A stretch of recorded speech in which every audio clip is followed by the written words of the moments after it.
hainadi launari hainari ngangnari adubu Eikhoi punsilabra pullabra haiba wahang amadi lagli yumthangna balaibaki isu ama hek lakpaga Eikhoi leibak ningbagum tawi adubu atai matamdana tuminna leithukpagum tawi khangjin usinnadana leibugum su tawi hainingbadi yumthangna ba state amana Eikhoi bu makeup thohonbagum tawi makhoigi CSO political student apex body hek leiriba khudingmak loina punsinkhre amatta oibigi lingjen manana laikre pukchel khojel tinakre Eikhoi haiba wahang ama mityeng ama apunbagi saktam haibada ikai ningai oirakpagi fibam oirakle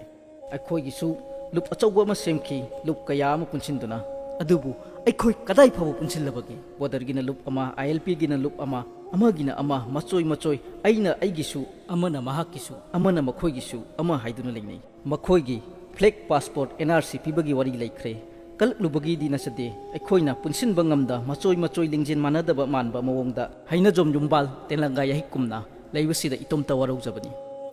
akhoi masel muknari luk masel muknarakli khatnarakle luk kaya masa pokle pandam apambadi chapmanai hainai lambi di punde panthung chapmanai aningba apambadi amuk pundari panthungpham chapmanai punna chapminnabadi yade karigi kaidobagi karigi damak Naiba luk mayamsi Eikhoi punamakpu amatta oina chapminnaba ngamdriba karigino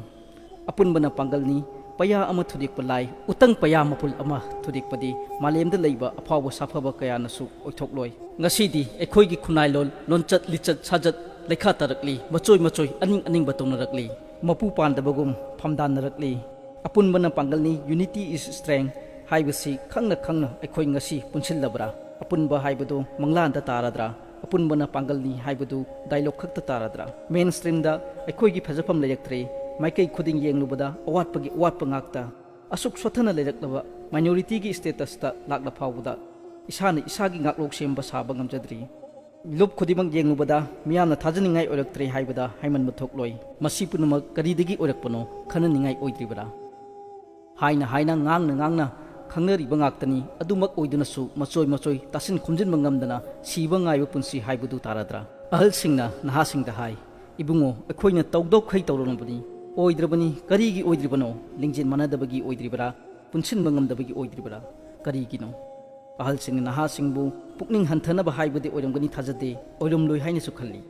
jumlon karyonabagi masa ngakthok chanaba ngaklo maromdum hingjinaba saktak chaba ngamnaba sem saba loikre Eikhoi kari karamba pibamda leiribage luk macha pokpadi leptri Eikhoi masel chojainari punsinba ngamdri hunnari launari khongnari I masel kareng kathainari I masel mangi sengi nuknari nangdi namaduna oktabini aigi imana okpani haina hunnari amana amada asumna launaraga loikhigadra haina thamoida nunghiknaba khaktani Eikhoi madi aduni madi adani yaroi natte pulloi punde mithibongni mitambalni haidana launari ngai Sumangda yunonnabagi phiran nungsilaba soiroi mikap thoklasi Eikhoi ngasi mikap thoklasi